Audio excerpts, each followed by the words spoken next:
More than half of the U.S. is in the grips of a powerful polar vortex this week, and the winter storm is dumping record snow across the south, causing icy conditions from Texas to Florida.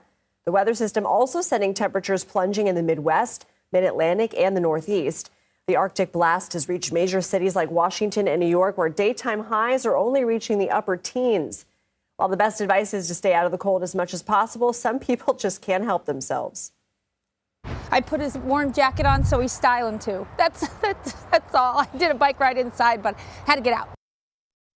We have team coverage on this massive winter storm. CBS News correspondent Skyler Henry is in Tallahassee, Florida. But first, we're going to go to CBS News Pittsburgh's Erika Stanish.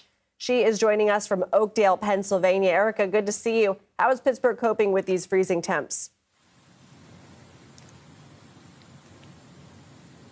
Well, they are trying to stay indoors if they can. A lot of our area schools have been closed because of these bone-chilling temperatures right now. And normally, kids look forward to days like this where they can go outside and they can go sled riding or they can build a snowman. That's not the case because of how cold it is here. And crews that work in this have no choice. We have snowplow crews out right now. They've been treating the roads, clearing the roads. We also have heating and plumbing crews that tell me they have been working around the clock 24/7.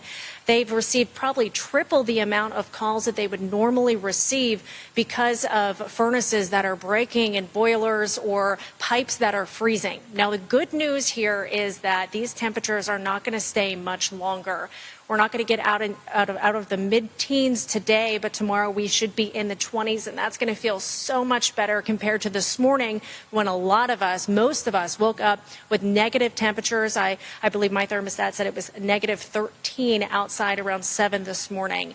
And we're talking with experts today about some tips on what you can do. And of course, you want to layer up. I have 2 layers on top, 2 layers on the bottom, a hat, gloves, and a jacket. And really, that's not even enough. And then you want to check on your neighbors and the elderly and really just stay indoors if you can. Now, experts do also want to remind that you want to protect your home. We have furnaces here behind us. They, again, have had crews out 24/7 working to fix and replace furnaces in homes. But the biggest thing is if you have to leave your home and your heat is down, experts say that you need to make sure that your pipes are, that there is a better chance that the pipes will not burst because you have to shut your water off. And that is going to open up your faucets, and that is going to let them breathe. So that is a really big tip that they say that this will help prevent those pipes from freezing. And we're hearing from them today, and we're going to hear much more later on this evening. But for now, I'm going to send it back to you, Lindsay. Erika Stanish, stay warm. Thank you. Let's go to Skyler Henry in Tallahassee, Florida, where icy roads are making it very dangerous to travel. Skyler, what are you seeing? Yeah, we've seen an uptick in cars here in Tallahassee hit the roadway, including tractor trailers and other big trucks. But many officials here still urging people to stay off the roads if they do not have to be out here, because it's not about what's happening right now. It's about what may happen later. Temperatures here in Tallahassee specifically will be in the teens tonight. That is 20 degrees below the average here in Florida. And so they are concerned about the potential for refreeze. You just saw this car behind me, zip right behind me, and they say that it's driving like that could potentially be dangerous, especially once the sun sets here in Florida and elsewhere in this region. You pointed out the historic snow accumulation that we've seen all throughout the Gulf Coast, Pensacola, Mobile, New Orleans, even Houston earlier this week.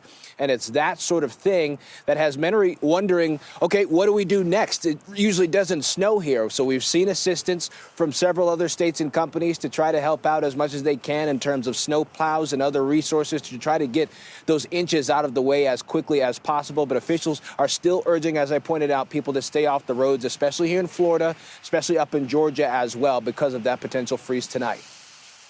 And Skyler, really in your region, it is rare to see snow in a lot of these places, including New Orleans and Alabama. Just how rare are we talking? Well, in New Orleans' case, they haven't seen snow totals like what we've seen over the course of the last several days in more than 100 years.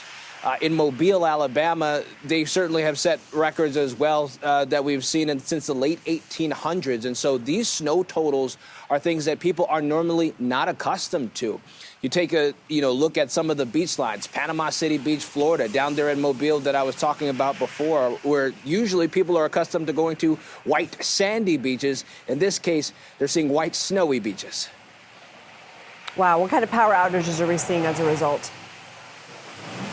Tens of thousands, especially here in Florida as well as Georgia. There are still states of emergency in effect for parts of North Florida as well as Georgia, Alabama, and Louisiana. And it is because of the concerns that what may potentially happen after the fact. I talked about that freeze before because, yes, the snow event may be over, but that heavy chunks of ice that may potentially be on tree limbs or power lines may potentially force some outages for communities all throughout this region. And so we are still seeing crews attempt to try to restore power before that refreeze that they are anticipating tonight. But they say that they will have their work cut out for them for the next several days because this severe weather does not appear to be going anywhere anytime soon. All right, Skyler Henry, thank you so much for braving these temps for us. We appreciate your reporting.